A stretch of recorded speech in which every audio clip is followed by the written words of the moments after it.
Welcome to mid day debate. నేను విజయ్. దేశంలో సార్వత్రిక ఎన్నికల ఘట్టం ముగిసింది. సాయంత్రం 6:30 గంటలకు ఎగ్జిట్ పోల్స్ అంచనాలు వెలువడనున్నాయి. ఈ నేపథ్యంలో ఆంధ్రప్రదేశ్లో గెలిపెవరన్నది ఉత్కంఠగా మారింది. 5 ఏళ్ల కాలంలో చేసిన సంక్షేమ పథకాలు ఇతరులను గెలిపిస్తాయని జగన్ ధీమాగా ఉంటే, ప్రజల్లో ఉన్న ప్రభుత్వ వ్యతిరేకతే తమ విజయానికి బాటలు వేస్తుందని కుటుంబ నేతలు విశ్వాసంతో ఉన్నారు. ఎగ్జిట్ పోల్ అంచనాలు తమకే అనుకూలంగా ఉంటాయని 2 వర్గాలు ధీమాతో ఉన్నాయి. అయితే ఈ అంచనాలు రూపొందించడం కూడా ఈసారి సర్వే సంస్థలకు తలకు మించిన భారంగానే మారినట్లు తెలుస్తోంది. ఎందుకంటే ఎన్నికలకు సరిగ్గా వారం రోజుల ముందు రాజకీయ పరిణామాలు బాగా మారిపోయాయి. ప్రజల్లో మూడ్ స్వింగ్ ఎలా ఉందో అంచనా వేయడం ఎవరి వల్ల కాలేదు. దీంతో ఈసారి ఎగ్జిట్ పోల్స్పై తీవ్ర ఉత్కంఠ నెలకొంది. ఇదే అంశంపై ఇవాల్టి మిడ్ డే డిబేట్లో చర్చిద్దాం.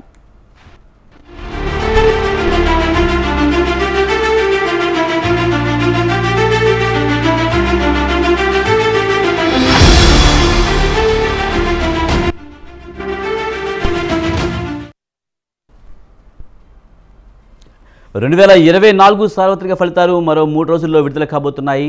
ఈరోజు 7వ విడత చివరి ఎన్నికలు పూర్తి కాగానే ఎగ్జిట్ పోల్స్ అయితే విడుదలవుతాయి. ఎగ్జిట్ పోల్స్ అనేవి అంచనాల ఆధారంగానే ఉంటాయి. ఈ ఎగ్జిట్ పోల్స్లో ఏ ప్రామాణికంగా తీసుకుంటారనేది ఇవాళ మనం డిబేట్లో చర్చిద్దాం. దీనికి సంబంధించి మనతో మాట్లాడేందుకు గజేంద్ర గారు, వైసీపీ రాష్ట్ర నాయకులు, అలాగే డాక్టర్ ఏఎస్ రావు గారు, టీడీపీ అధికార ప్రతినిధి మనతో ఉన్నారు. వారితో మాట్లాడదాం.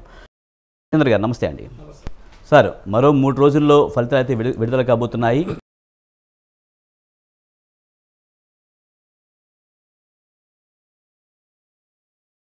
వైసీపీకి ఫేవర్గా ఉండే అవకాశం ఉందంటారా, లేక కూటమికి ఫేవర్గా ఉండే అవకాశాలు ఉన్నాయంటారా? ముందుగా స్వతంత్ర టీవీ ప్రేక్షకులందరికీ కూడా నమస్కారం తెలియజేసుకుంటూ, ఈరోజు ఎగ్జిట్ పోల్స్ ఏదైతే విడుదల కానున్న సందర్భంలో ముందుగా మేము మా మీద ఉన్నటువంటి విశ్వాసాన్ని రాష్ట్ర ప్రజలు ఏదైతే మే 13వ తారీఖు జరిగిందో ఆ రోజు మాకు మద్దతు తెలపడం జరిగింది. ఈరోజు ఎన్ని సర్వేలు చెప్పినా అన్ని సర్వేలు కూడా మాకే అనుకూలంగా ఉంది. అంతకు మించి ప్రజలు ఎవరైతే మాకు ఓట్లు వేశారో ఖచ్చితంగా వైఎస్ఆర్ కాంగ్రెస్ పార్టీ అధికారంలోకి రాబోతుంది. దాన్ని 4వ తారీఖున మనం అందరూ కూడా చూడబోతున్నాం. 100% గెలిచేది మా నాయకుడు. ప్రభుత్వాన్ని ఏర్పాటు చేసేటటువంటి సత్తా ధీమా కలిగినటువంటి ఏకైక పార్టీ ఆంధ్ర రాష్ట్రంలో ఒక్క వైఎస్ఆర్ కాంగ్రెస్ పార్టీ మాత్రమే. ఎందుకో కూడా చెప్తాం. మేము ఓట్లు అడిగేటప్పుడు ప్రజల దగ్గరికి వెళ్ళి ఓటర్లని క్షుణ్ణంగా ప్రతి ఒక్క అంశం మీద నిర్ణయం చేశాం. ఈరోజు ఏం చేస్తున్నాం, భవిష్యత్తులో ఏం చేయబోతున్నాం అనే విషయాల మీద కాలర్ ఎగరేసి గుండెల మీద చేసుకొని గర్వంగా ప్రజల మధ్యకి వెళ్ళి ఓట్లు అడిగేటువంటి పరిస్థితి మాది. కాబట్టి ప్రజలు కూడా గమనించారు. మేము మాట్లాడే ప్రతి మీటింగ్లో, మా నాయకుడు మాట్లాడుతున్న ప్రతి మీటింగ్లో కూడా ఏం చేశాము, ఏం చేస్తున్నాము, ఏం చేయబోతున్నాం అంశాలపైన స్పష్టంగా తూచా తప్పకుండా ఇచ్చిన హామీల్ని ప్రజల మధ్య నుంచి తీర్చడానికి మేము ముందుకెళ్ళాం. అందువలన ఏదైతే మా నాయకుడు వై నాట్ 175 అన్నారో దానికి ధీటుగా ఈ 4వ తారీఖున సమాధానం దొరుకుతుంది. ప్రభుత్వాన్ని ఏర్పాటు చేసేది మేము, ప్రజలకు సేవ చేసేది మేము, పేదరికాన్ని నిర్మూలించేది మేము, ఈ రాష్ట్రాన్ని అభివృద్ధి పథంలోకి నడిపించే సత్తా ఉన్నది మా ఒక్క వైఎస్ఆర్ కాంగ్రెస్ పార్టీకి అని గతంలో 151 సీట్లు ఇచ్చారు. అంతకు మించి 4వ తారీఖున రిజల్ట్ రాబోతుంది. యావత్ దేశం మొత్తం ఆంధ్ర రాష్ట్రం వైపు చూసి ఈ రాష్ట్రంలో ఏం జరుగుతుంది, ఎందుకు ఇన్ని సీట్లు పట్టం కట్టారు అని మేం చేసినట్టు కార్యక్రమాలు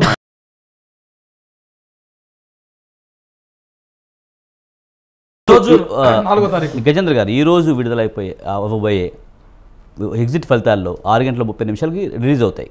ఒకవేళ వైసీపీకి అనుకూలంగా ఎగ్జిట్ పోల్స్ రాకపోతే ఏమనుకోవాలి? మేము అదే అన్నాం. ఎగ్జిట్ పోల్స్ ప్రజలు వైఎస్ఆర్ కాంగ్రెస్ పార్టీకి పట్టం కట్టారు. ఖచ్చితంగా 99% ఎగ్జిట్ పోల్స్ మొత్తం కూడా మా వైపు ఉంది.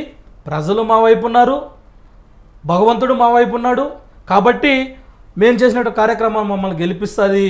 ఆ ఎగ్జిట్ పోల్స్ ఎలా ఉన్నా కూడా మాకు సంబంధం లేనది మేము గర్వంగా చెప్పుకుంటాం. మీ వైపే ఉండే అవకాశాలు ఉన్నాయని చెప్తున్నారు. కానీ ఒకవేళ ఎగ్జిట్ పోల్స్ లో ఫలితాల్లో కనుక చూద్దాం కదా, వేరే విధంగా ఉన్నా సరే మీరే వస్తారని మీరు అనుకుంటున్నారు. ఖచ్చితంగా. ఓకే, టీడీపీ కూడా అదే అంటుంది కదా, ఎగ్జిట్ పోల్స్ ఫలితాలతో మాకు సంబంధం లేకుండా అందరూ మాకే వేశారు, పోలింగ్ ఎక్కువ జరిగిందని చెప్తుంది కదా.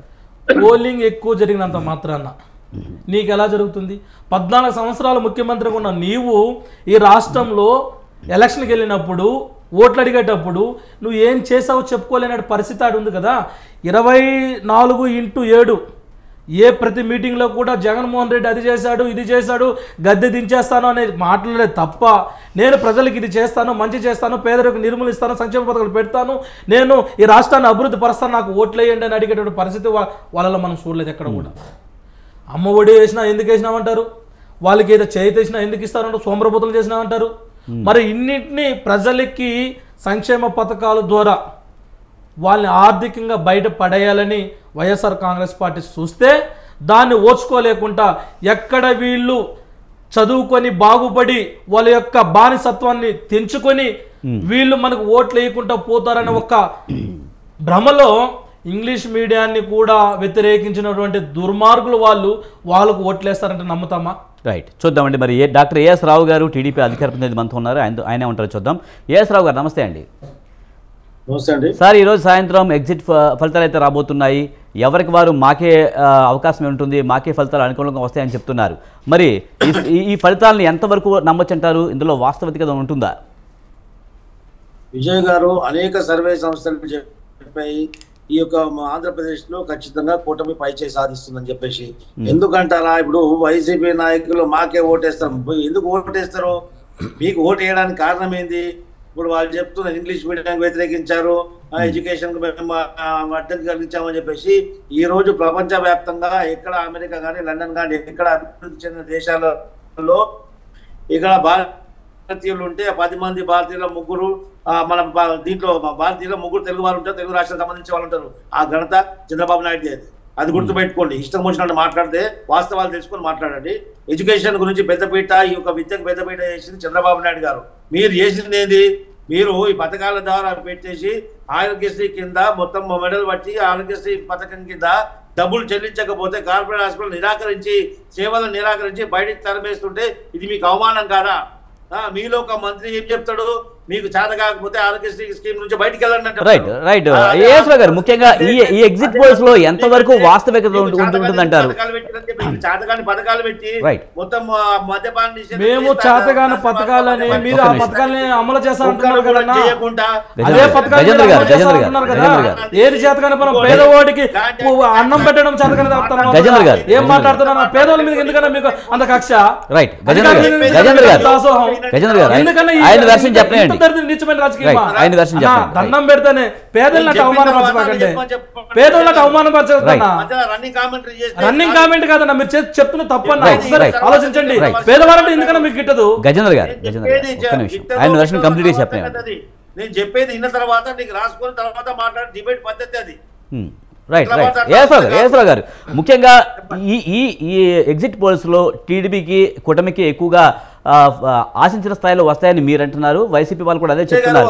ఒకవేళ ఎగ్జిట్ పోల్ ఫలితాల్లో మీకు వ్యతిరేకంగా వస్తే ఎగ్జిట్ పోల్స్ తప్పంటారా? ఖచ్చితంగా తప్పు అవుతుంది. ఎందుకంటే ఇప్పుడు ఎగ్జిట్ పోల్స్ అన్ని కూడా మాకు అనుకూలంగా ఉన్నాయి. ఇంకోటి ఏంటంటే మనం గత 4-5 ఎలక్షన్స్ కూడా ఖచ్చితంగా చూస్తే, ఇంకా ముందుకెళ్ళకుండా 4-5 ఎలక్షన్ ఖచ్చితంగా చూస్తే ఎప్పుడైతే పోలింగ్ శాతం పెరిగిందో అధికార పక్షానికి వ్యతిరేకంగా ఉన్నప్పుడు పోలింగ్ శాతం పెరుగుతుంది. ఇంకొకటి ఎంప్లాయీస్ అనేది కూడా ఓటర్ ఎన్రోల్మెంట్ చేయించుకొని ఎంప్లాయీస్ అంతా వ్యతిరేకించారు. ఎంప్లాయీస్ లో మొత్తం వ్యతిరేకత ఉంది. ఎంప్లాయీస్ మొత్తం వ్యతిరేకించి ప్రభుత్వం ఈ యొక్క వైసీపీ పార్టీకి వ్యతిరేకంగా వేశారు.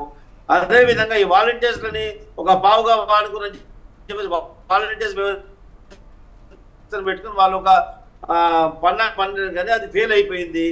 ఖచ్చితంగా ఈ రోజు రాష్ట్రం అభివృద్ధి నుంచి పట్టాలు తప్పింది. అభివృద్ధి పట్టాలు తప్పినటువంటి రాష్ట్రం దేశవ్యాప్తంగా రాజధాని రాష్ట్రం ఏంటంటే ఆంధ్రప్రదేశ్. ఆంధ్రప్రదేశ్ రాష్ట్రం పరువు తీసినారు. ప్రజావేదిక దగ్గర నుంచి మీరు వచ్చి రాగానే ప్రజావేదికను కూడా కొట్టారు. ఆ తర్వాత ప్రభుత్వాలు ముందుకు తీసుకొస్తే మీరు డిస్ట్రక్టివ్ గా ప్రభుత్వాలు పరిపాలించారు. 5 సంవత్సరాల పదేళ్ల కాలంలో మొత్తం సర్వనాశనం పట్టించారు ఆంధ్రప్రదేశ్ ని. వ్యాపార సముదాయం మొత్తం వలసకెళ్ళిపోయింది. బిజినెస్ కమ్యూనిటీ మొత్తం పొరుగు రాష్ట్రాలకు వెళ్ళిపోయింది. ఈ రోజు చదువుకున్న విద్యార్థి ఉపాధి లేక పొరుగు రాష్ట్రాలకు వెళ్తున్న బతుకుదేరోకి. దాని పరిణామం ఈ రోజు హైదరాబాద్ నుంచి 30 లక్షల మంది ఓటింగ్ వెళ్ళడానికి అక్కడికి వెళ్ళారు. ఆ కసితోటి జగన్మోహన్ రెడ్డిని ఇంటికి పంపించడానికి కసితోటి రవాణా సదుపాయాలు లేకున్నా కానీ అక్కడ ఓటు వేయడానికి ఇక్కడ నుంచి అక్కడికి వెళ్ళారు. మీకు బుద్ధి చెప్పడానికి ఇక్కడ నుంచి 30 లక్షల మంది తరలి వెళ్ళారు ఓటర్లు. మీరు ఏ విధంగా మీరు ధీమా చేస్తారు? ఇప్పుడు కేఎఫ్ పాల్ లాంటి వాడు కూడా ఇప్పుడు ఎన్నికల్లో రాజకీయ పార్టీ కేఎఫ్ పాల్ లాంటి వాడు కూడా నేను గెలుస్తాను, రేపు ముఖ్యమంత్రి అవుతానని చెప్తాడు. అది విస్మరించుతారా? రాజకీయ అనుభవం ఉన్నాడు, రాజకీయ పరిపక్వత ఉన్నాడు, ఎవరు నమ్ముతారు? అది అయ్యే కాదుగా, చెరిగే మాట కాదు. 5 సంవత్సరాలు ఎంత అరాచకం చేయాలో వాళ్ళు చేసుకున్నారు.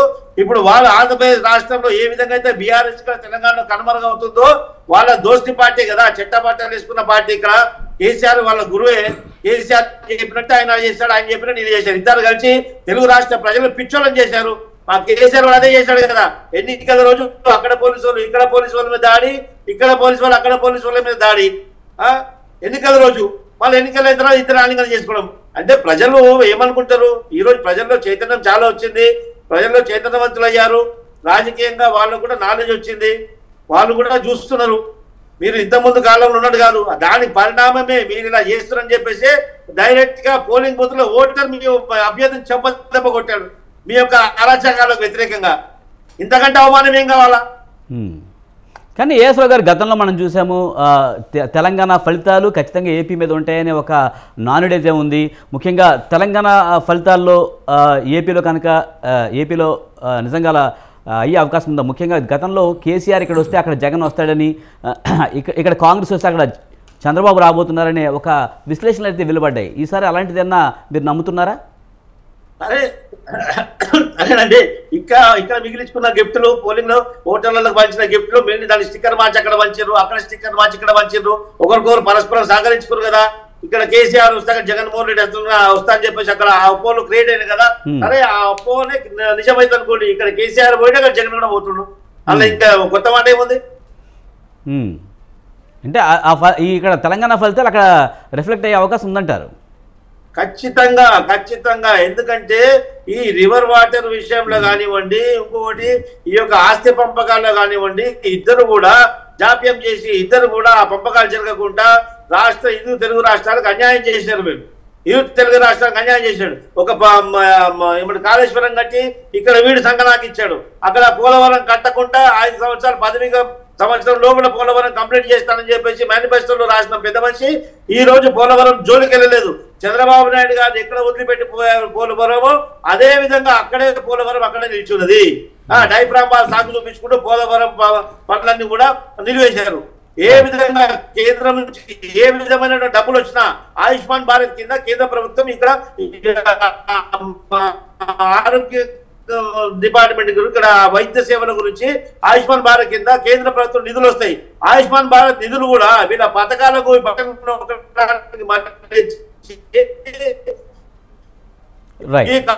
కార్పొరేట్ హాస్పిటల్ బిల్లు చెల్లించకుంటే పేదలు ఇబ్బంది పడుతుంది. పేద ప్రజల మీద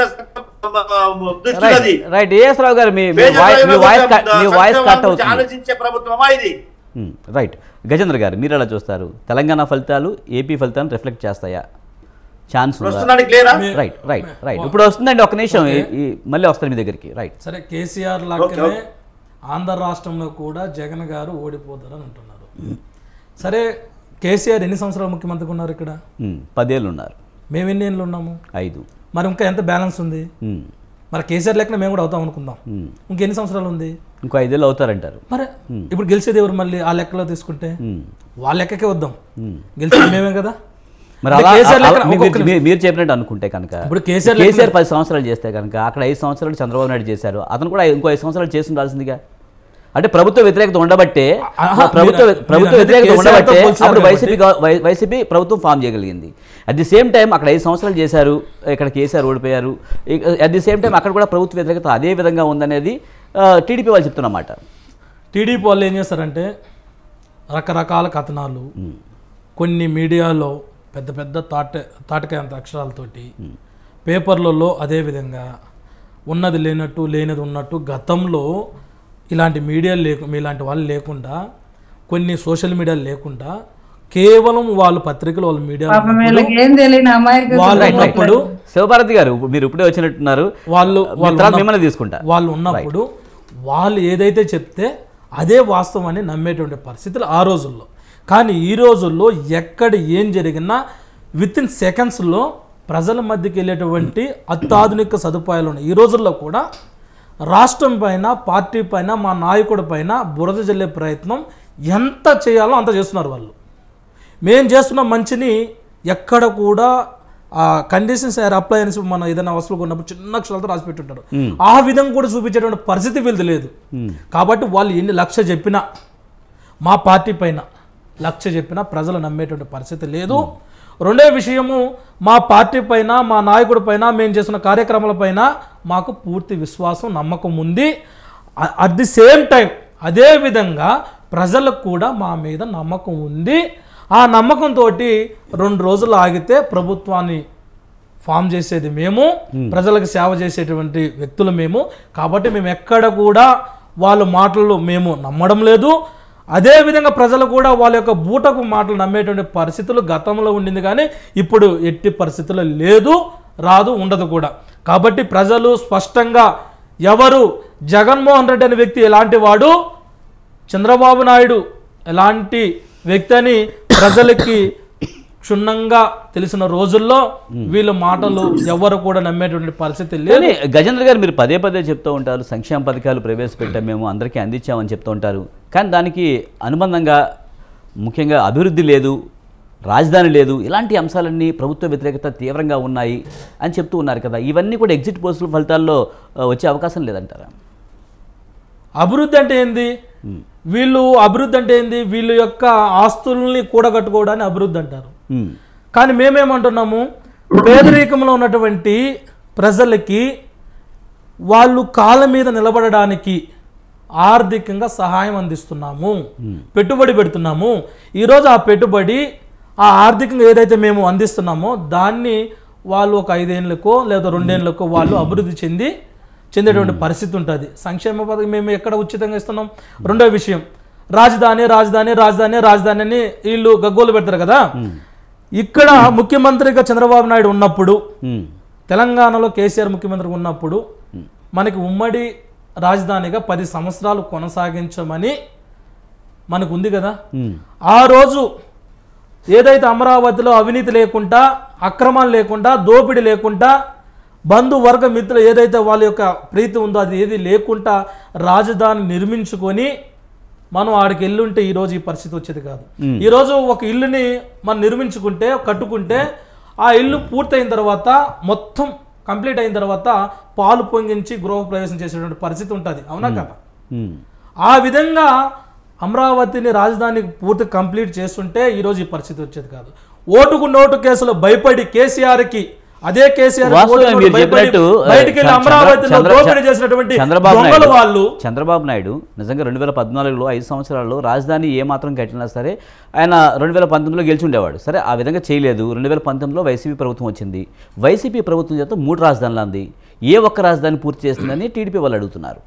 మేము 3 ప్రాంతాలు అభివృద్ధి చెందాలని 3 రాజధానులు మేము తీసుకువస్తామని అంటే దాన్ని కోట్లలో కేసులు వేసి ఆపిచ్చింది ఎవరు? ఆ దుర్మార్గులే కదా, వాళ్ళే కదా. మళ్ళీ మమ్మల్ని రాజధాని ఎలా కట్టమంటావు?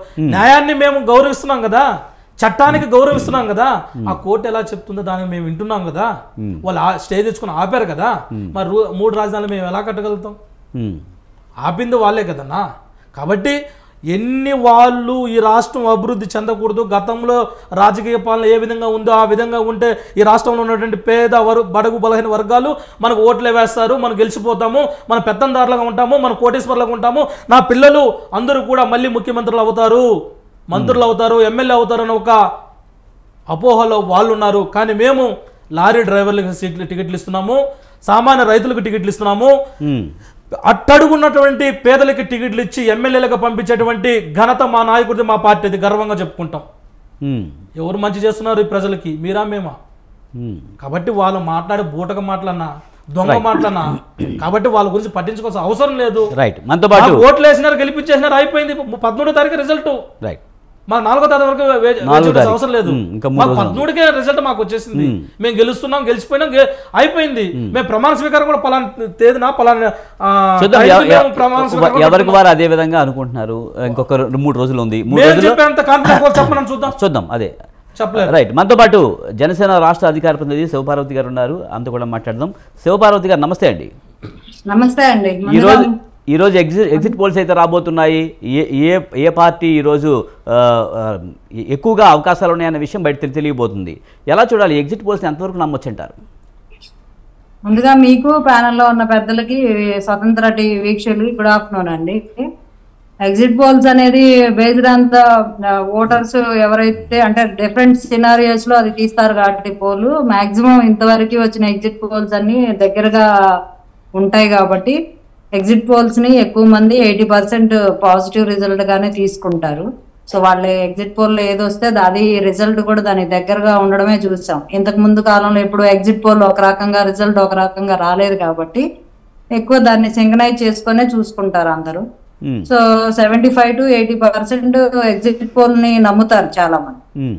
సో నమ్మొచ్చు. వాళ్ళు ఓట్లు వేసిన దాన్ని ప్రజల దగ్గర శాంపిల్స్ తీసుకొని ఓట్లు ఎవరికి వేశారు ఏంటి, ఎలక్షన్ జరిగిన విధి విధానాన్ని కానీ, అక్కడ పార్టిసిపేట్ చేసిన ఆఫీసర్స్ కానీ, ఎలక్షన్ విధుల్లో ఉన్న వాళ్ళని కానీ, ఓట్లు వేసిన వాళ్ళని కానీ, ఇట్లా రకరకాల సినారియోలో వాళ్ళు ఎగ్జిట్ పోల్ తీస్తారు కాబట్టి సో ఖచ్చితంగా నమ్మడానికి స్కోప్ ఉన్న రిజల్టే పోల్ని, అది నమ్మొచ్చు మనం.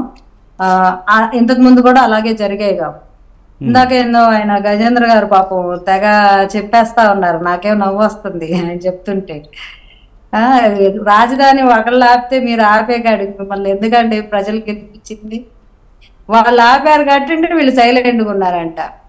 మీరే 3 రాజధానులు 4 రాజధానులు ఏదో ఒకటన్నా కనీసం చేసుంటే జనం ఓట్లు వేసేవాళ్ళే. ఇప్పుడు ఏదో బడుగు బలహీన వర్గాల వాళ్ళకి టికెట్ ఇచ్చారంటే అక్కడ ఇచ్చారంటే రాయలసీమలో ఒక బడుగు బలహీన వర్గం కనపడలేదా మీకు? అంతా రెడ్లే కనిపించారా? ఒక బీసీ కన్నా ఇచ్చారా రాయలసీమ నుంచి? ఒక బలిజల కన్నా ఇచ్చారా?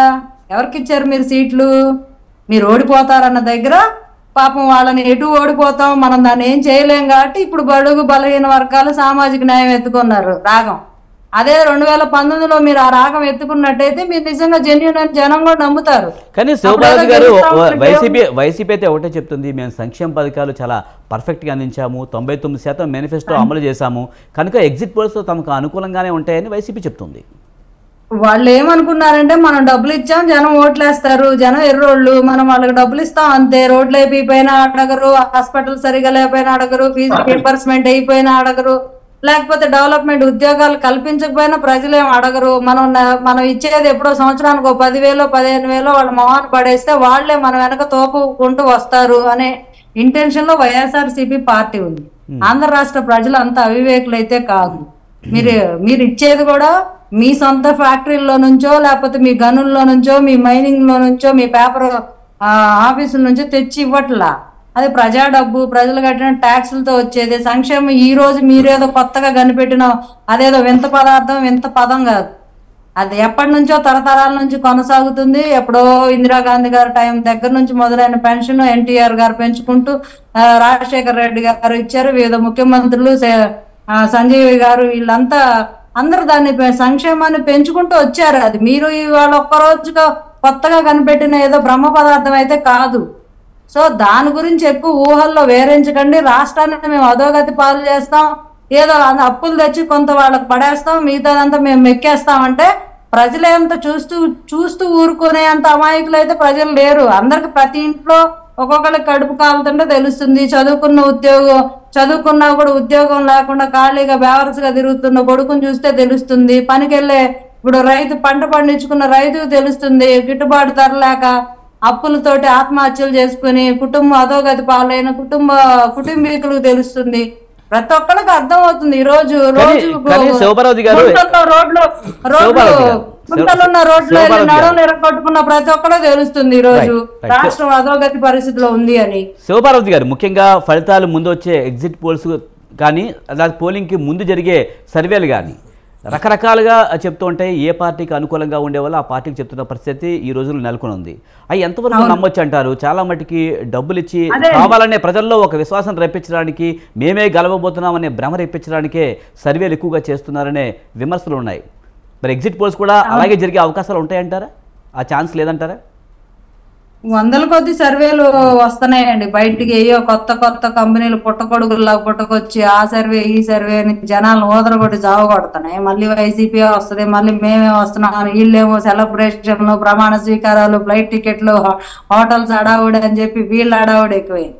ఇక్కడ జనాలకైతే వాళ్ళే నిశ్చితంగా గమనిస్తారు, నవ్వుకుంటున్నారు. అరే మేము ఓటు ఎవరికి వేసాం, మీరు ఎవరు కనిపెట్టలేరా, రేపు జూన్ 4వ తారీఖు చూడండి అని జనాలు నవ్వుకుంటున్నారు. సో ఇక్కడ ఎవరి ధీమా వాళ్ళకుంది.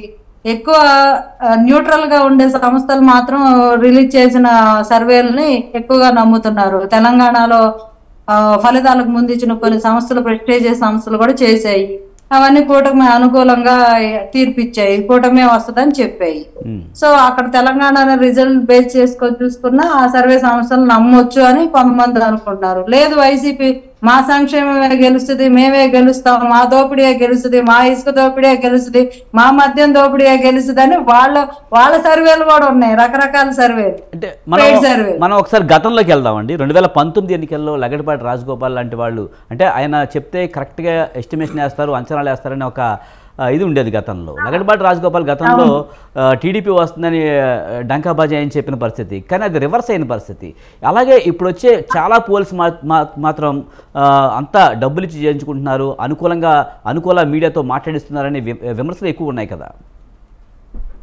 ఉన్నాయండి. ఇప్పుడు వైసీపీకి అనుకూల మీడియా వైసీపీ వస్తుందని చెప్పుకుంటున్నారు, కూటమికి అనుకూలంగా ఉన్న వాళ్ళు కూటమి వస్తుందని చెప్తున్నారు. ఇక్కడ ప్రజల పల్స్ అనేది జూన్ 4వ తారీఖు తెలుస్తుంది. మేమైతే ధీమాగా మేము ప్రజల్లోకి వెళ్ళాము, గ్రౌండ్ లోకి వెళ్ళాము. కాబట్టి ఈ రోజు జరిగిన పోలింగ్ పర్సంటేజ్ చూసినా కూడా ఎవ్రీ ఇయర్ పెరిగిద్ది. అది ఆ పర్సంటేజ్ పెరిగింది సో మాకే వస్తాయని కూడా మేము చెప్పుకోవడానికి లేదు. ఎందుకంటే పర్సంటేజ్ పెరుగుతానే ఉంటది. ప్రతి ఎలక్షన్లకు 3-4% పెరిగిద్ది. కొత్త ఓటర్స్ నమోదు చేసుకుంటారు, 2% డెత్ ఓటర్స్ ఉంటారు. సో అది పోగా 1%, 2% అనేది ఇంక్రీజ్ అవుతుంది. అది కూటమికే టర్న్ అయిందని మేము బలంగా నమ్ముతున్నాము. కాదు వైఎస్ఆర్సీపీ పార్టీ వాళ్ళు ఏమనుకుంటారంటే అది మాకే టర్న్ అయింది, మేమే గెలుస్తున్నాం, మేమే వస్తాను, వాళ్ళ అడావుడి వాళ్ళు చెప్పుకుంటారు. కాకపోతే అంతిమంగా వచ్చేది కూటమి అని చెప్పి ప్రజలందరూ ముక్త కంఠంతో చెప్తున్నారు. మీరు బయటకు వెళ్ళి గ్రౌండ్ లో ఏ మైక్ పెట్టుకొని మీరు మీ స్వతంత్ర టీవీతో వెళ్ళి సరదాగా ఒక వీధికి వెళ్ళి ఆంధ్రప్రదేశ్ లో ఏదో ఒక ప్రాంతం, ఏదో నియోజకవర్గం, ఏదో మారుమూల గ్రామంకి వెళ్ళి ఒక ఎస్సీ కాలనీకో లేకపోతే బీసీ కాలనీకో వెళ్ళి మైక్ పెట్టినా మీకు అర్థమవుతాడు. ఒక మందితో మాట్లాడితే వాళ్ళు ఓటు ఎవరికి వేశారు అనేది మీకు క్లారిటీ వచ్చింది. అలా జెన్యున్ కూటమికి అనుకూలంగానే చెప్తున్నారు. అలా మామూలు పెయిడ్ సర్వేలు నమ్మే పరిస్థితి లేదు. ఈ రోజు యూట్యూబ్ ఛానల్స్ పెరిగిపోయినాయి, సోషల్ మీడియా పెరిగిపోయింది. జెన్యున్ గా మనం వెళ్ళి అడిగితే కూడా ప్రజలు కూడా ఏమి సంకోచించకుండా భయపడకుండా చెబుతున్నారు మేము కూటమికి వేసామని. ఇంకెక్కడ వైఎస్ఆర్సీపీ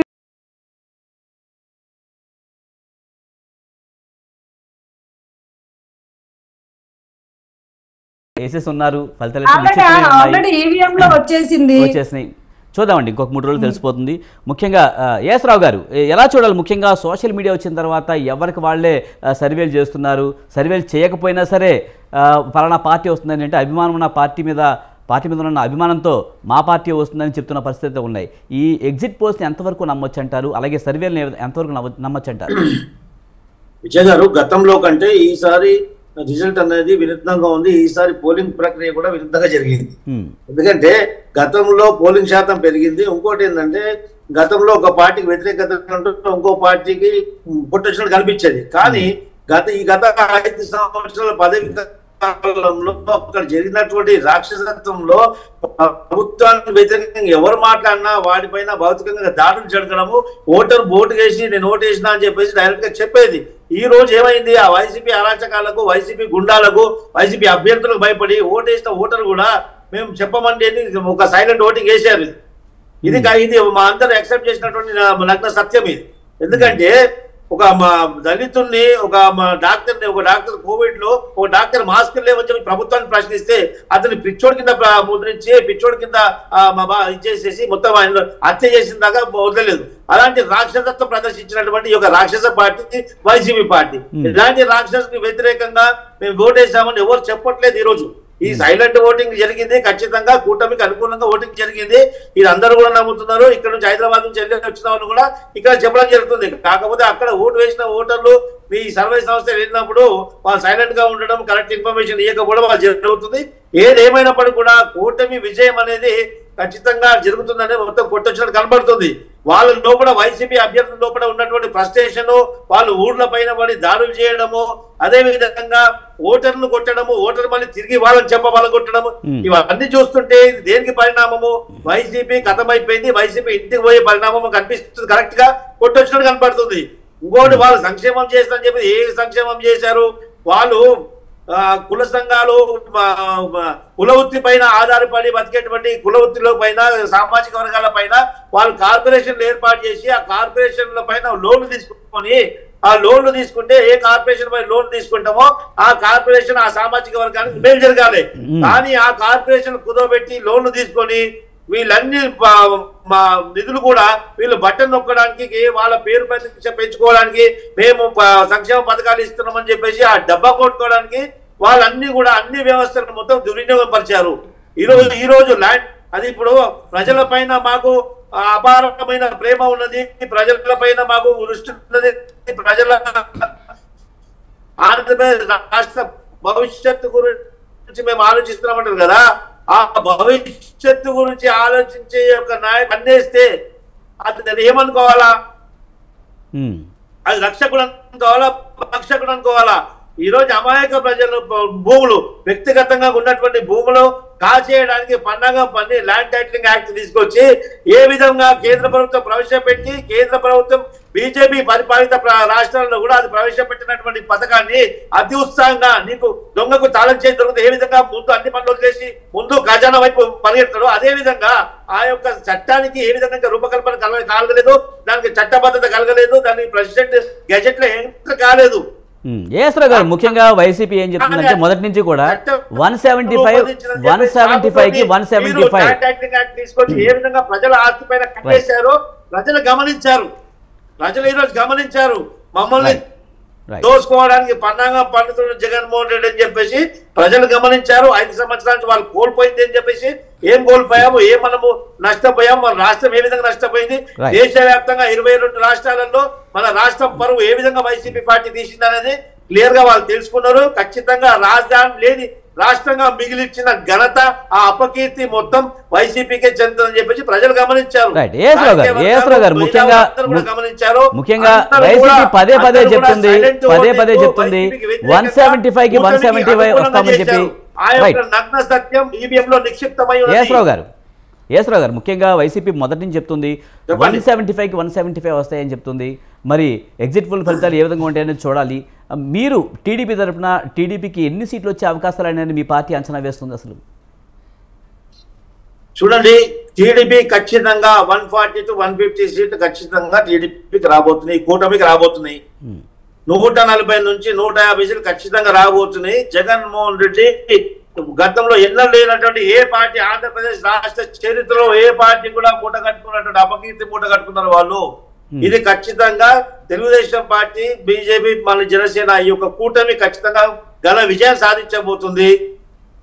పబ్లిక్ యొక్క మైండ్ డైవర్ట్, వాళ్ళు పబ్లిక్ లో వాళ్ళ ముఖం లేక డిబేట్లను వాళ్ళు చెప్పలేక ఏం చేస్తున్నారు, మేము ప్రమాణ స్వీకారానికి వేదిక తయారు చేస్తున్నాం. మీరు గెలిచే వాళ్ళు అయితే మీరు ఎందుకు తొందరపడుతున్నారు? గెలవనియండి, గెలిచిన తర్వాత వేదికలు పెట్టుకోండి. టీడీపీ వాళ్ళు కూడా ప్రమాణ స్వీకారానికి రెడీ అంటున్నారు కదా, మీరు 9వ 11 ఏదో చెప్తున్నారు కదా టీడీపీ వాళ్ళు కూడా. అమరావతి యొక్క మానస పుత్రిక, అమరావతిలోనే ఖచ్చితంగా మేము చేస్తాము. ఆ రోజు నుంచి ఆ రాజధాని అమరావతి చెప్పాము, అమరావతిలో చేస్తాం. మేము అంగుళ 6 మాటలు చేయట్లేదు. ఆ రాష్ట్రాన్ని సర్వనాశనం చేశారు. ఆ యొక్క బాధ్యత చంద్రబాబు నాయుడు గారు ఈ యొక్క కూటమి తన భుజస్కంధాలపై తీసుకుని రాష్ట్రాన్ని అభివృద్ధి దశ బాటలో నడిపించడానికి కష్టపడే అవసరం ఉంది. ఈ రోజు మేము కూటమి అధికారంలోకి వచ్చినా కానీ మున్న కిరీటం నెత్తి మీద పెట్టుకొని మేము పరిపాలించే పరిస్థితి తీసుకొచ్చారు. ఈ అధోగతి పాలన చేసిందంటే దీనికి కారణం ఎవరు? ఈ కారణం అనుభవం లేమితోటి అక్కస్తోటి పరిపాలించినటువంటి వైసీపీ పార్టీ కాదా? ఈ రోజు రాజధాని రూపకల్పన అయితే ఈ రోజు అక్కడ ఇన్వెస్ట్మెంట్ వస్తుంటే ఏ ఒక్కడు కూడా ఒక రూపాయి ఇన్వెస్ట్ చేయడానికి ఆంధ్రప్రదేశ్ వైపు చూసే పాపాన పోవట్లేదు. దానికి కారణము మీ యొక్క రాక్షసత్వము.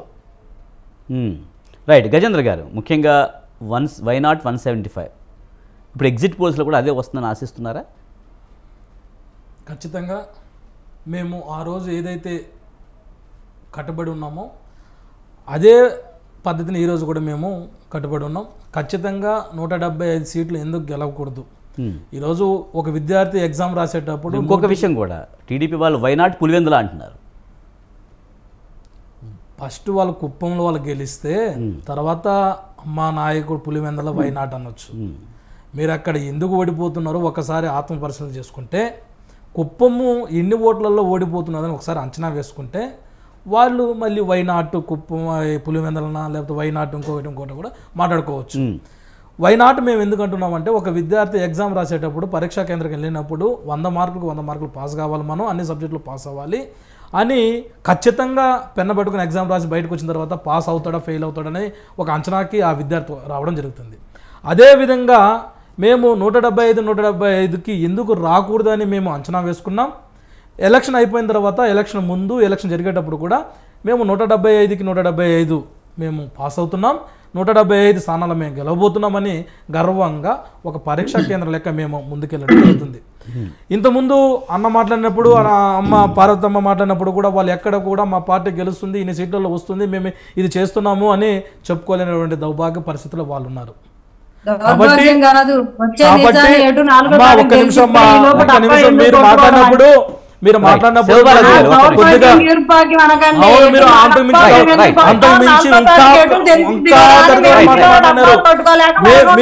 మించి మాట్లాడుతున్నారు. ఒక్క నిమిషం ఆగమ్మా, అరే ఒక్క నిమిషం ఆగు, నేను మాట్లాడతా కదా, మీ పార్టీ గురించి నేను చెప్తా కదా, మీ గురించి మేము చెప్తాం కదా, ఒక్క నిమిషం ఆగమ్మా. అరే మీరు మాట్లాడినప్పుడు నేను క్షుణ్ణంగా విన్నా, ఒక్క నిమిషం విను, అరే వినమ్మా, ఒక్క నిమిషం విను. గజేంద్ర గారు, శివబాలాజీ గారు చెప్పింది, శివబాలాజీ గారు, ఏఎస్రావు గారు ఒక్క నిమిషం అంటే ఆయన దర్శనం చెప్పినవ్వండి, మీరు మాట్లాడతారు. కానీ ఎందుకంటే వాళ్ళు మాట్లాడినప్పుడు అన్న ఇంత ముందుకు ఒక అన్న రన్నింగ్ కామెంట్ వద్దు, మీరు రాసి పెట్టుకోండి అని నేను కట్టుబడి ఉన్నా, సైలెంట్గానే ఉన్నా. నేను కూడా అదే విజ్ఞప్తి చేస్తున్నా, మీకు అదే విధంగా రాసి పెట్టుకోండి, అడగండి మళ్ళీ తర్వాత. కాబట్టి చంద్రబాబు నాయుడు ఎంత దుర్మార్గుడో, పవన్ కళ్యాణ్ ఎంత ఇది చేస్తాడో ఈ రాష్ట్ర ప్రజలందరూ కూడా తెలుసు. వాళ్ళని నేను సీఎం ముఖ్యమంత్రి అనుకునే ఒక సినిమా స్టార్ని, ఇది పవర్ స్టార్ని పవర్ లేకుండా పీకి పిఠాపురానికి అంకితం చేసినటువంటి ఘనత వైఎస్ఆర్ కాంగ్రెస్ పార్టీ ఉంది. ఎమ్మెల్యేగా గెలిచి అసెంబ్లీలో అడుగు పెడితే చాలు అనుకుంటే స్థాయికి తీసుకొచ్చినాం మేము, ఒక ముఖ్యమంత్రి స్థాయి నుంచి. ఆయన కూడా మళ్ళీ మేము అధికారంలోకి వచ్చేస్తాము, ఏదో చేసేస్తామనేసి కుప్పంలో ఓడిపోయే వ్యక్తి చంద్రబాబు నాయుడు కూడా ఈరోజు వచ్చి మేము కూటమిలో గెలిచిపోతున్నాము, మేము అన్నింటిలో పులివెందులో ఓడిపోతుంది, మీరు ఏం చేశారు ఈ రాష్ట్రానికి అని చెప్పుకుంటే దౌర్భాగ్యం ఉంది. మీరు 14 సంవత్సరాలు ఉన్నప్పుడు ఈ రాష్ట్రాన్ని ఎందుకు అభివృద్ధి చేయలేదు? మీరు 14 సంవత్సరాలు ముఖ్యమంత్రి ఉన్నప్పుడు ఈ రాష్ట్రాన్ని ఎందుకు పట్టించుకోలేదు? మీరు 14 సంవత్సరాలు ముఖ్యమంత్రి ఉన్నప్పుడు ఈ రాష్ట్రంలో ఎందుకు అంత కింది స్థాయికి వదిలిపెట్టారని మేము అడుగుతున్నాం. మేము వచ్చి 5 సంవత్సరాలు, మీ 5 సంవత్సరాలు ఏం చేయాలి? కరోనాలో 2 సంవత్సరాలు పోయిందండి. కరోనా వచ్చి ఆర్థిక వ్యవస్థ కుదేలు అయితే 2 సంవత్సరాల్లో కూడా మేము చెప్పినటువంటి వాగ్దానాలు అన్నింటినీ కూడా 99% తూచా తప్పకుండా వాళ్ళు అమలు పరిచి మళ్ళీ ఓట్లు అడుగునే పరిస్థితి మాకుంది. 14 సంవత్సరాలు మీరేం చేసినారు? 2014లో గెలిచిన తర్వాత పవన్ కళ్యాణ్ వీళ్ళ నుంచి విడిపోయిన తర్వాత చంద్రబాబు నాయుడు దుర్మార్గుడు, అవినీతి పరుడు, అక్రమ పరుడు అని దుమ్మెత్తి పోసినటువంటి పవన్ కళ్యాణ్ ఈరోజు అదే అవినీతి పరుడితో కలిసి ఓట్లు వెళ్ళి అడిగేటువంటి పరిస్థితి ఉంది. సొంతంగా నువ్వు పార్టీ పెట్టి వేరే వాళ్ళ సీటు కేటాయించేంత వరకు కూడా నీ టికెట్ నువ్వు కేటాయించుకోలేకపోతున్నావంటే నీ పరిస్థితి ఈ రాష్ట్రంలో, ఈ దేశంలో ఏ రాజకీయ నాయకుడు కూడా రాకూడదని మేము కోరుకుంటున్నాం.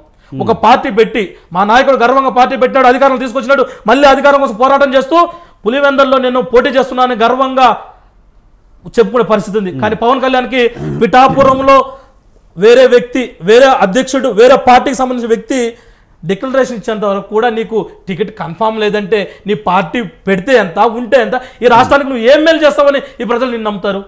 నీకు ఇచ్చిన సీట్లన్నీ కూడా, నువ్వు ఓడిపోయే స్థానాలన్నీ కూడా చంద్రబాబు నాయుడు ఏదో భారీగా ఓడిపోయే సీట్లు నీకు ఇచ్చి తక్కువగా ఓడిపోయే సీట్లు ఆయన తీసుకొని నిన్ను ఏట్లో గంగలో కలిపి. ఈసారి ఎన్నికల్లో పవన్ కళ్యాణ్ ఫ్యాక్టర్ బాగా ఉంది, ఖచ్చితంగా కూటమి గెలవబోతుందని అంచనాలు కూడా ఉన్నాయి కదా. పవన్ కళ్యాణ్ అనే వ్యక్తి పిఠాపురం గెలిచి వస్తే మీరు ఏం చెప్పినా ఈ రాష్ట్రంలో ఉన్నటువంటి ప్రజలు ఇచ్చే తీర్పుకి మా వైఎస్ఆర్ కాంగ్రెస్ పార్టీ కట్టుబడి ఉంటుంది.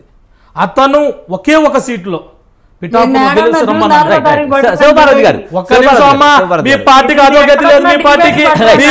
మాట్లాడతారు, మళ్ళీ మేము వినాలి దాన్ని. ఒక నిమిషం వినండి అమ్మా.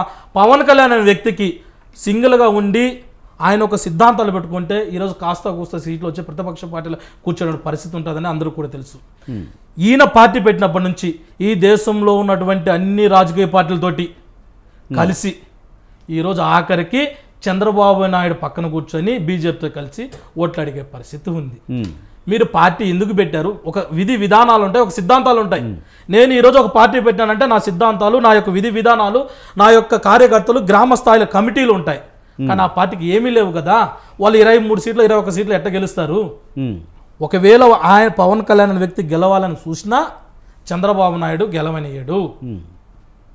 పక్క చంద్రబాబు నాయుడు ఓడగొట్టి పవన్ కళ్యాణ్ ఇంట్లో కూర్చోబెడతాడు. అది నేనన్న మాట కాదు.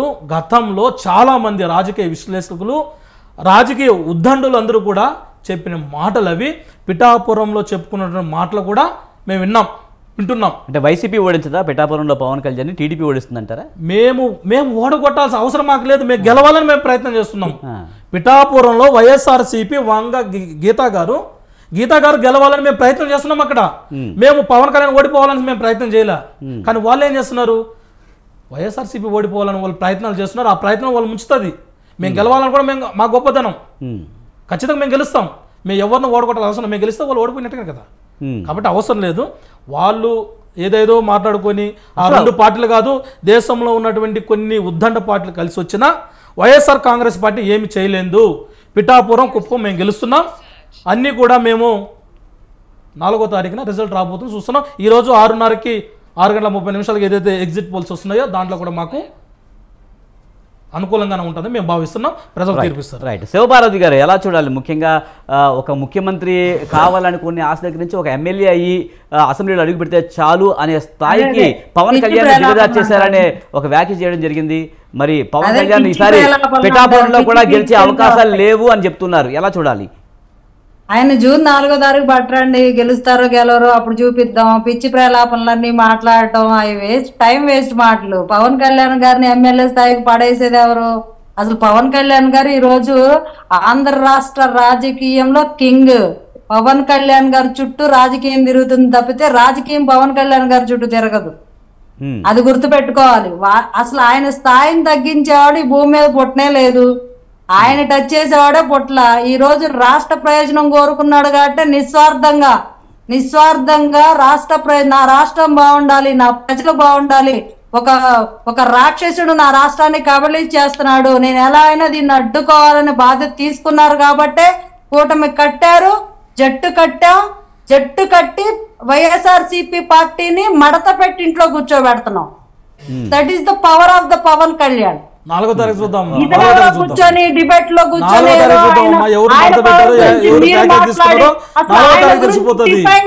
నైతిక హక్కు మీకుందా అంటున్నా నేను.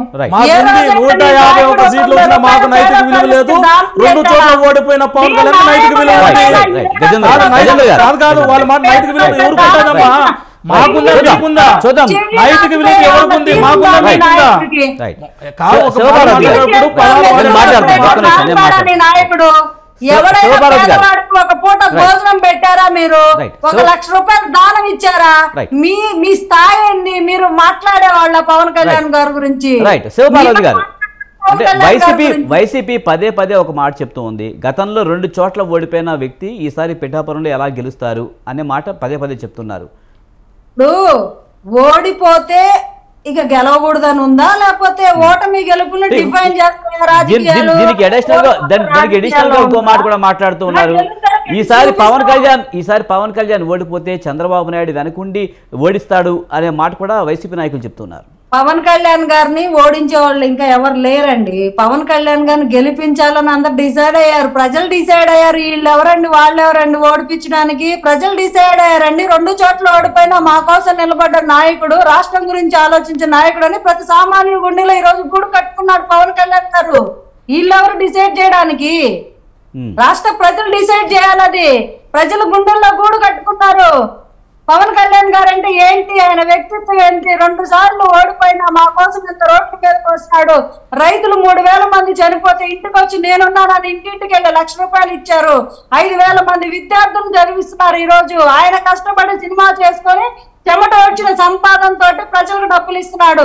నీ నాయకుడు కష్టపడి సంపాదించి ఏం ఉద్ధరించాడు? ఎవరికైనా ఒక కన్నీరు తుడిచాడా? ఒక 10 రూపాయలు ఎవరికైనా ఇచ్చాడా? ఎప్పుడన్నా చూసావా?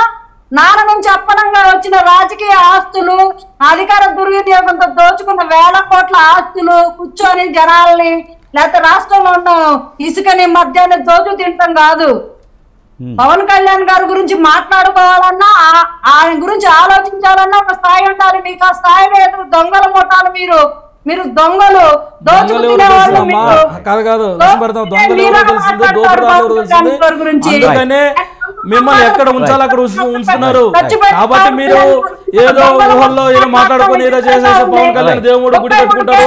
ఇక్కడ పిట్లు వచ్చి వాళ్తున్నాయి, ఇక్కడ గుండెల్లో పిట్లు వచ్చి పంపిస్తున్నా తరుగుతున్నా గుండెల్లో. ఏం మాట్లాడుతున్నారు అమ్మా? మీ నాయకుడి గురించి అన్ఫిట్ అంటే పవన్ కళ్యాణ్ రాజకీయాల్లో అన్ఫిట్, అతని గురించి మాట్లాడుకున్నాం.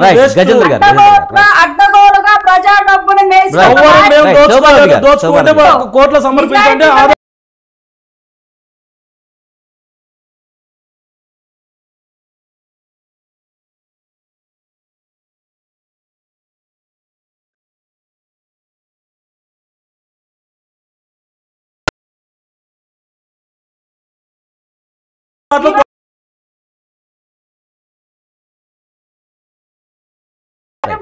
ఈరోజు రైట్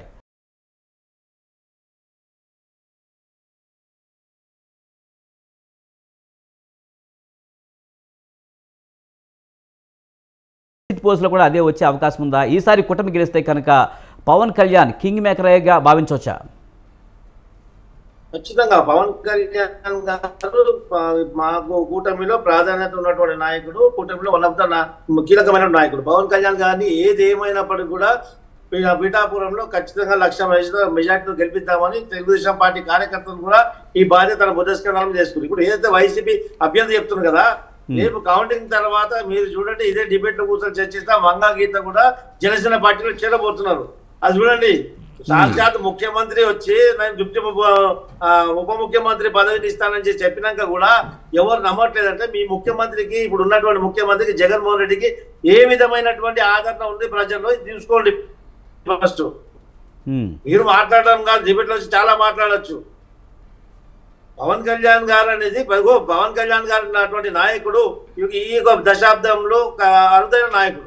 ఎందుకంటే ఈ రోజు చూడండి, ప్రతి ఒక్కరు కూడా రాజకీయంలో ఏదో ఒక లబ్ధితో వస్తారు. కానీ పవన్ కళ్యాణ్ గారు గత 10 సంవత్సరాల నుంచి కళాఖండిగా ఒక ట్రాన్స్పరెన్సీగా ఉన్నటువంటి నాయకుడు పవన్ కళ్యాణ్ గారు. ఎందుకంటే ఫస్ట్ టైం ఆయన పార్టీ పెట్టిన తర్వాత నేను ఆర్థికంగా అంత తట్టుకోలేనని ఎన్నికలు పోటీలు దిగలేదు. ఆ తర్వాత మళ్ళీ ఎన్నికలు దిగారు. ఆ తర్వాత రకరకాల ఈ యొక్క రాజధాని పైన కానివ్వండి, స్పెషల్ స్టాటస్ పైన కానివ్వండి, అనేక విధమైనటువంటి పోరాటం కేంద్ర ప్రభుత్వంతో చేశారు, ఇక్కడ రాష్ట్ర ప్రభుత్వంతో చేశారు. ఎందుకంటే ఏ పోరాటం చేసినా ప్రజల సంక్షేమం గురించి, ప్రజల యొక్క భవిష్యత్తు గురించి, ఆంధ్రప్రదేశ్ రాష్ట్ర భవిష్యత్తును ఆలోచించుకొని ఉద్యమాలు చేశారు. పలు పార్టీలతో విభేదించారు, అనుకూలంగా వ్యవహరించారు. అదంతా ఏది ఎప్పుడు చేసినా కానీ పవన్ కళ్యాణ్ గారిని కానివ్వండి, తెలుగుదేశం పార్టీ కానివ్వండి, రాష్ట్ర ప్రజల ప్రయోజనం, రాష్ట్ర ప్రజల యొక్క భవిష్యత్తు దృష్టిలో పెట్టుకొని రాజకీయాలు చేశారు తప్ప స్వలాభం గురించి ఎప్పుడు రాజకీయాలు చేయలేదు.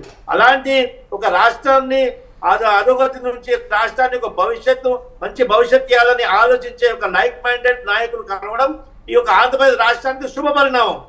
ఇది చూసి వాళ్ళకి కడుపు మాడుతుంది, కడుపు ఉబ్బిపోతుంది. మీరు ఎందుకు కూటమి కలిసి వస్తారు, మీరు ఎందుకు కలిసి వస్తారు, సింగల్గా ఎందుకు రారు అని చెప్పేసి పదే మాట్లాడుతున్నారు. సింగల్గా ఎందుకు రారంటే ప్రభుత్వ వ్యతిరేక ఓటు చీలితే మళ్ళీ ఆ రాక్షసుడు గద్దెకెక్తాడు, మళ్ళీ రాష్ట్రం ఆగమవుతుందని చెప్పేసి ఈ యొక్క ప్రభుత్వ వ్యతిరేక ఓటు చీలొద్దని చెప్పేసి మా యొక్క సిద్ధాంతాలు పక్కకు పెట్టి ఇద్దరము 3 పార్టీలు కూడా ఒక మెట్టు కిందకి దిగి మా సిద్ధాంతాల్లో మేము కాంప్రమైజ్ అయ్యి మేమందరం కూడా ఒక కూటమికి వచ్చాము. కూటమి ఎందుకు వచ్చాము? ఈ యొక్క రాక్షసుని గద్దె దింపడానికి, ఈ యొక్క రాక్షస పరిపాలన చేయడానికి మేము కూటమి కట్టాము. దాంతో మీరు వైసీపీ పార్టీ ఈరోజు వైరస్ లా మారింది. వైరస్ ను ముట్టుకుంటాడా? మీతోటి జత కట్టడానికి ఎవరు రెడీ లేడు. ప్రజలే మిమ్మల్ని చూసి విసిగించుకుంటారు. మీతో జత కట్టడానికి కేపాల్ లాంటి పార్టీ కూడా మీతో జత కట్టడానికి తయారు లేదు. ఇప్పుడు మీరేం మాట్లాడతారండి? మీకు ఉన్నటువంటి ఆదరణ అది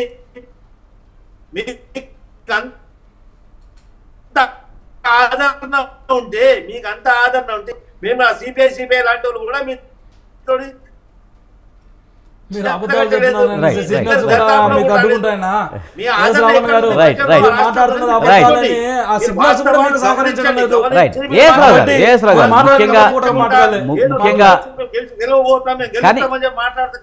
రైట్ ముఖ్యంగా పవన్ కళ్యాణ్ గురించి మీరు చెప్తూ కూడా స్వలాభం చూసుకోకుండా టీడీపీ బీజేపీకి మద్దతు ఇచ్చిన వ్యక్తి, మరి సీట్లలో అన్యాయం జరిగింది, కేవలం 21 సీట్లు ఇచ్చారన్న అసంతృప్తి అయితే జనసేనలో ఉందనేది ఒక ప్రచారం జరుగుతుంది. అట్ ది సేమ్ టైం ఏంటంటే పిఠాపురంలో ఓడిచేది స్నేహితులే మిత్రులే అని చెప్పి కూడా విమర్శలు చేస్తుంది వైసీపీ. విజయ్ గారు, నేను ఒక మాట చెప్పాను, పవన్ కళ్యాణ్ గారు ఒక ట్రాన్స్పరెంట్ లీడరు. అలాంటి ట్రాన్స్పరెంట్ లీడర్ ఈ రాజకీయ వ్యవస్థలో ఉండడం అది అదృష్టం అని చెప్పాను నేను. పవన్ కళ్యాణ్ గారికి ముఖ్యమంత్రి అభ్యర్థిగా ప్రకటించండి. అంత పెద్ద లీడర్ అయితే మీ కూటమి నుంచి ముఖ్యమంత్రి అభ్యర్థిగా ప్రకటించండి అమ్మా. ఇప్పుడు అంత పెద్ద లీడర్ ఇప్పుడు లేకపోతే రావణ్ గారికి జనసేన కండ వేస్తే జనసేన కండ కప్పుకొని మాట్లాడితే బాగుంటుంది. పవన్ కళ్యాణ్ గారికి అంత ఆకాశం ఎత్తేస్తున్నారు కదా, పవన్ కళ్యాణ్ మీకు అంత దేవుడు కదా, మరి అతనికి ముఖ్యమంత్రి పదవి ఆఫర్ చేయండి చూద్దాం. మీరు మాట్లాడే మాటలు ఎలా ఉన్నాయంటే మీరు రాష్ట్ర ప్రజలందరూ విసురులు ఇస్తే దాన్ని మీరు పక్కన పెట్టుకొని మళ్ళీ కూడా మీరు రాజకీయం చేస్తున్నారంటే ఇంతమంది దుర్మార్గులు ఎక్కడ ఉంటారని అడుగుతున్నాం. క్లియర్ గా కడాఖండిగా చెప్పినటువంటి ట్రాన్స్పరెంట్ లీడర్ పవన్ కళ్యాణ్ గారు ముఖ్యమంత్రి అభ్యర్థిగా ప్రకటించండి. ఉన్నాయా బాబు? గొప్ప లీడర్ అయితే ఇంటర్నల్ ఇష్యూ, ఇది మా ఇంటర్నల్ ఇష్యూ, మీకు అవసరం ఎందుకు? మీరు అంత గొప్ప లీడర్ అయితే ప్రకటించేసి అయిపోతుంది కదా, మీ పార్టీలో అంత గొప్ప లీడర్ లేరు కదా, అది మా వ్యక్తిగత మా ఇంటర్నల్ ఇష్యూ కదా. మరి ఎందుకు మాట్లాడుతున్నారు? మళ్ళీ మేము ఏదైనా కూటమి ప్రజలు ఒకరికొకరు పరస్పర సహకరించుకుంటూ ప్రజల్లోకి వెళ్తున్నాం, మీకు అవసరం లేదు అది. మీ ఏడుపు మీరు ఏడవండి, మీరు ప్రజలు ఏ విధంగా నమ్మించగలుగుతారో మీరు అది చూడండి. ప్రజలను 5 సంవత్సరాలు ఏ విధంగా మోసం చేయాలో, ఎంత దోచుకోవాలో మీరు దోచుకున్నారు. ఆ ఏ విధంగా ప్రక్షాళన చేయించుకోవాలో అది ఆలోచించుకోండి ముందు. ఎందుకంటే తిరుపతి దేవస్థానాన్ని కూడా భ్రష్టు పట్టించి దేవస్థానం మీ స్వలాభం గురించి వాడుకున్న డైనాలను తీసుకొచ్చి దర్శనాలు చేపించి ఒక్కొక్క ట్రిప్ 20 లక్షలు దోసుకుంది మీ డైమండ్ రాని అందరూ చూశారు. ఇలాంటి అరాచకాలు ఇలాంటి చెప్పుకోలేని చాలా విషయాలు ఉన్నాయి. ఇలాంటి విషయాలు మీరు చేసారు, మీరు పాపాలు చేశారు. పాపం ప్రక్షాళన రోజులు వెయిట్ చేయాలి. అదే భగవంతుడు తీర్పిస్తాడు, మీకు ఇస్తాడు మాకు ఇస్తాడు చూద్దాం. గజేంద్ర గారు, పవన్ కళ్యాణ్ మొదటి నుంచి కూడా కూటమి కట్టే టైంలో కూడా ఒకటే చెప్పారు, ప్రభుత్వ వ్యతిరేక ఓటు ఎట్టి పరిస్థితుల్లో చేరనివ్వం అని చెప్పారు. ఇప్పుడు పోలింగ్ శాతం కూడా చూస్తే దాదాపు 82% అయింది. ఇదంతా ప్రభుత్వ వ్యతిరేక ఓటు చేయకుండా కూటమి అధికారంలో రావడానికి ఒక అవకాశంగా అనుకోవచ్చా? ఎందుకు వస్తుంది, ఎట్లా వస్తుంది? పవన్ కళ్యాణ్ అనే వ్యక్తిని ఈ రాష్ట్రంలో ఎవరు కూడా నమ్మేటువంటి పరిస్థితి లేదు. అతనికి గతంలో ఎంత ఓటు శాతం వచ్చింది అని మనం ఒకసారి పరిశీలించినట్టయితే ఇప్పుడు ఎంత వస్తుందో మనం అంచనాకు రావచ్చు. పవన్ కళ్యాణ్కి ఫ్యాన్స్ ఎవరు ఉంటారో, ఓటు హక్కు లేని వాళ్ళు, చిన్నపిల్లలు, యువత, ఓటు 18 సంవత్సరాలు నిండిన వారు అతనికి ఎక్కువ ఫ్యాన్స్ ఉంటారు. విజులు వేస్తారు, వీళ్ళు వేస్తారు, మ్యానరేజింగ్ చేస్తారు, రకరకాలుగా అన్ని యాక్టివిటీస్ చేస్తూ ఉంటారు. వాళ్ళు చేసేటువంటి కార్యక్రమాలు మనం ఒక నిమిషం మీ నాయకుడి గురించి ఒక నిమిషం వినండి. అరే మీరు చెప్పేది ఇంకా దారుణమైన సోది, సోది ఎవరిది? పెద్ద వయసు పెద్ద మనుషులు, పెద్ద వయసు ముసలోళ్ళు కూడా, వయసు మళ్ళిన వాళ్ళు కూడా ఓట్లు వేసారు పవన్ కళ్యాణ్. ఎంత వేసినారు చూద్దాం, 2 రోజులు ఆగండి. ఎంత వేసినారు చూద్దాం, 2 రోజులు ఆగండి. కాబట్టి పవన్ కళ్యాణ్ వల్ల ఒక నిమిషం అమ్మా, టైం లేదు, ఒక నిమిషం. ఇంతకు మీ నాయుడు లండన్ నుంచి వచ్చాడా? మీ నాయకుడు ఒక్క నిమిషం అండి, ఫైనల్ గా చెప్పండి. ఒకటి ఫైనల్ గా, ఈ రాష్ట్రంలో వీళ్ళు ఎంతమంది జతగట్టినా రాష్ట్రంలో ఉన్నటువంటి ఓట్లని చీల్చే పరిస్థితి కానీ, ఓట్లని మళ్ళిచ్చేటువంటి పరిస్థితి కానీ ఈ రాష్ట్రంలో ఉన్నటువంటి ఏ నాయకులు కూడా సాధ్యం కాదు. ఎందుకంటే మేము చేసిన కార్యక్రమాలు, మా మీద ఉన్న విశ్వాసం, ప్రజల్లో ఉన్నటువంటి అభిమానం, భగవంతుడి యొక్క ఆశీస్సులు మెండుగా. టీడీపీ ఓట్ షేరు అలాగే వైసీపీ జనసేన ఓట్ షేర్ చూసుకుంటే ఎక్కువ అవుతుంది కదా, ఆటోమేటిక్గా ఎక్కడుంది, పెరుగుతుంది కదా, ప్రభుత్వ వ్యతిరేకత కూడా ఉంటుంది కదా. వాళ్ళకి ఎక్కడుంది, వాళ్ళకి రాదని మేము మొత్తుకుంటున్నాం. వాళ్ళు చేసిన కార్యక్రమాల్లో వాళ్ళు ఓట్లని మాకు మళ్ళిస్తుంది. వాళ్ళలో ఉన్నవి కూడా వాళ్ళకు సంక్షేమ పథకాలు ఇంటికి వెళ్ళి చేరితే మాకు ఓటు వేయని వ్యక్తులు కూడా ఈ 5 సంవత్సరాలు మా పరిపాలన చూసి జగన్మోహన్ రెడ్డి గారికి మరొకసారి అవకాశం ఇద్దాము, చూద్దామనేసే పరిస్థితి మాకు ఉన్నది తప్ప ఖచ్చితంగా రైట్ గజేంద్ర గారు ఎప్పటికి రాలేరమ్మా పార్టీలోకి అధికారంలోకి రాలేరు. ఇంకొక 100 చూద్దామండి, జనసేన పార్టీ చూద్దాం, రాదు. చూద్దాం. బెడ్ కడతా ఇంకొక 100 సంవత్సరాలు మీ జనసేన పార్టీ 100 సంవత్సరాల ఎవరు ఉండరు కానీ రైట్ రైట్ మీరు మాట్లాడవద్దు మళ్ళీ. థ్యాంక్ యూ అధికారంలో వచ్చేది మాది, విజయ్ గారు, I'm concluding. ప్రజాసేవ చేసే పార్టీ మాది. రైట్ ఏ ఫ్రైడే మనకి టైం తక్కువగా ఉందండి, టైం తక్కువ ఉంది. ప్రమాణం స్వీకారం చేసేది మా party. Right thank you Gajendra గారు, అలాగే ఎస్ రావు గారు, అలాగే శివపార్వతి గారు, థ్యాంక్ యూ వెరీ మచ్ అండి ఈరోజు డిబేట్లో పాల్గొన్నందుకు. ఇది ఇవాల్టి మిడ్ డే డిబేట్. చూస్తూనే ఉండండి స్వతంత్ర.